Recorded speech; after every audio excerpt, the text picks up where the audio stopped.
తొలిచూపు చాలంట చిత్తాన చిత్రంగా ప్రేమనేది పుట్టగా 10 మంది అంటుంటే విన్నాను ఇన్నాళ్ళు నమ్మలేదు బొత్తిగా ఆ కళ్ళలో ఆ నవ్వులో మహిమ ఏమిటో ఆ కాంతిలో ఈనాడే నా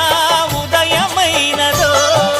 మదిసీమలో ఇన్ని మరుమల్లే గంధాలు మునుపెన్నడు లేని మృదువైన గానాలు మొదటి బలపు కథలు తెలుపు గేయమై తీయగా స్వరములు పాడగా ఏ స్వప్నలోకాల సౌందర్య రాశి నా ముందుకొచ్చింది కనువిందు చేసి ఏ నీలి మేఘాల సౌధాలు విడిచి ఈ నేల నడిచింది ఆ మెరుపు వచ్చి